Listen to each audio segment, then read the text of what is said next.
So there's. Welcome back to my vlog. Today I'm going to be talking about 5 ways yoga teachers can help police in the community. And this message is on behalf of my brother who was wrongfully arrested and spent time in jail for a case that was eventually dismissed, but we never got the money back from his bail. Like, if the case was found to be fraudulent or they didn't have, it was circumstantial, or I forget the reason why they dismissed it, but basically my brother was just in the wrong place at the wrong time with the wrong people, and he spent a few months in jail waiting even to be to have a trial. So can you imagine in a country that says innocent until proven guilty, someone sitting in jail for months waiting to be heard by a judge only to have their case dismissed? um, when I think about it, I even want the money back that we spent on parking every time we had to visit him. I mean, this system is really just a money-making business off of black lives with some white casualties. And it's unfortunate that we don't see that the rest of the world, or people will say, oh, it's not just black people, it's also happening to white people too. Look at the numbers. It's just by default that some white people are getting, or other races are getting generated in the system. But look at the way that the system is designed. I taught a group of police officers at a community center for International Day of Yoga a few years back. And there was some really, really good feedback, and it was meaningful to me.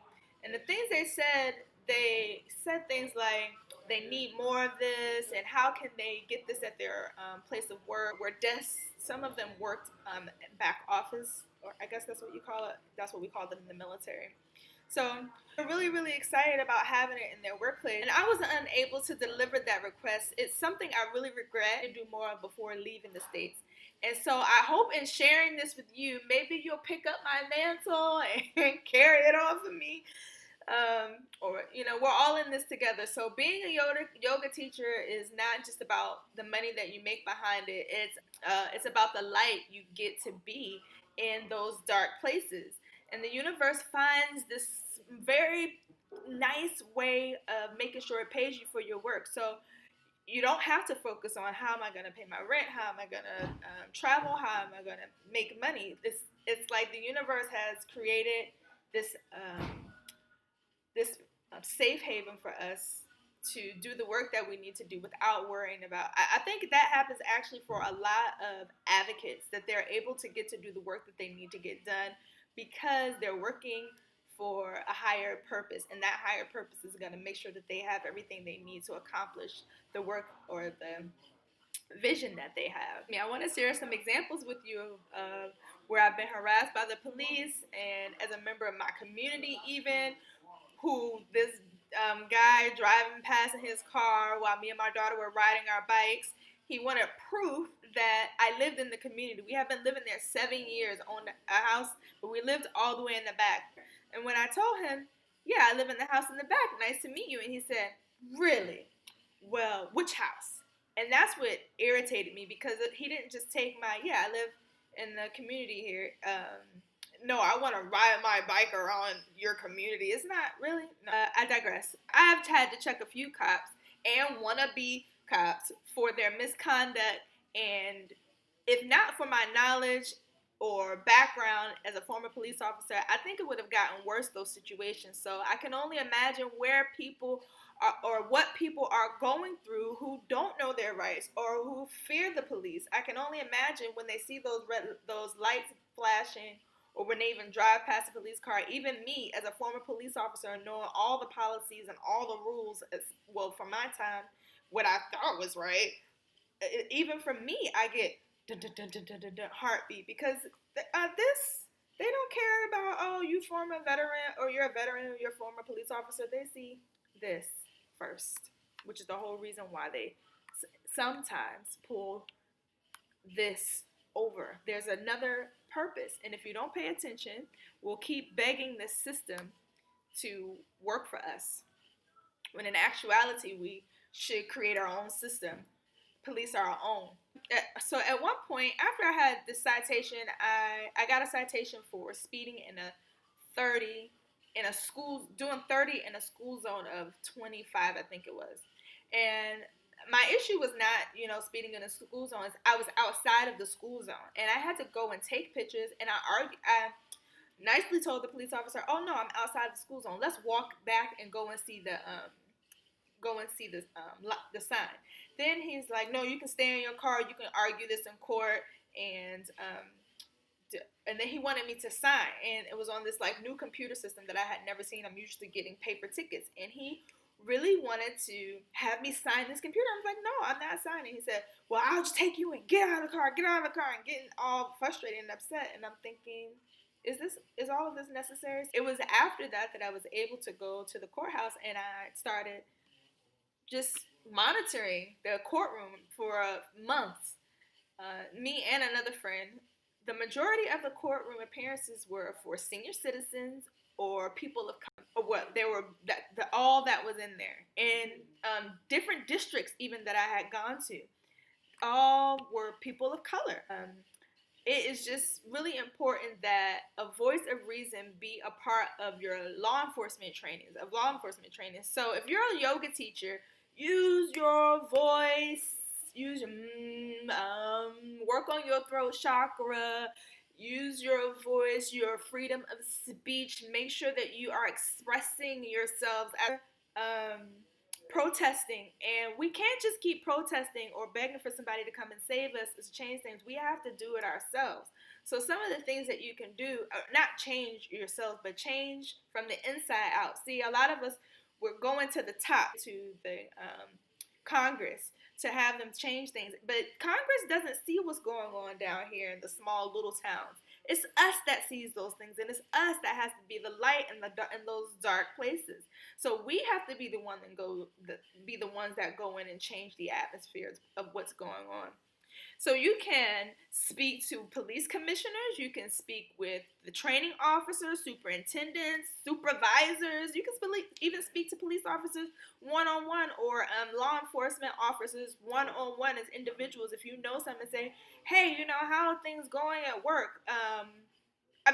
You're gonna say it in a way that you can relate to the person, of course, but you want to have a relationship with your local police officer and find out if they are mentally okay. And if not, report them or ask them to go and get help. You're in a position to do that. That's what I mean by starting from inside, within your community. Okay? Get connected with someone in the force to see how you can be included in the department's next mandatory training or any events that they're having coming up. Be creative, improvise. How can you get up in there and make those connections? Then you have to think about so this is my number one, I guess. These officers have worked very, very long hours. They don't receive the greatest pay, and they suffer from repressed traumatic experiences, and many of them don't take part in any mental health recovery programs. So it's your right as a taxpayer to get a little bit curious and inquire with the police and the local law enforcement departments about the mental health of the force. You can do that. What training, you can ask about what training programs they have, and are they officers up to date on their training? That's your right as a tax-paying citizen. Are they receiving human relations training, mental health evaluations? It would be also good for you to look at the department's use of force model. I'll share that right here. And how officers are trained on de-escalating rather than infuriating a problem. Because what I'm noticing is, what I'm seeing is officers are jumping to kill someone very quickly, and I'm just wondering, how did you even get there if you're being trained with the use of force model that I've seen? That's not the way that it works. When you're there to de-escalate a situation. That's your whole purpose, to reduce crime, not be the criminal. You can start a community in the police event by serving donuts. Officers, y'all, they love donuts. And so you can do a yoga and donuts type of day and help members of the community learn their rights directly from the force that is assigned to them. They should have that relationship with each other. Like when I go into a bank, the banker is going to tell me, "Oh, okay, so these are the policies here. These are your laws and policies." Many of us, or many of you all, don't even know the law, don't even know your rights, getting arrested for stuff that You've just been told, hey, this is you just broke the law, or you got something in your tail was hanging from your rear view or something like that. I think that's a law somewhere, but in some states it's not a law. So I don't know. It's not even fair that if you get into one state and you're driving from another state, they can pull you over for that thing. Okay, I digress.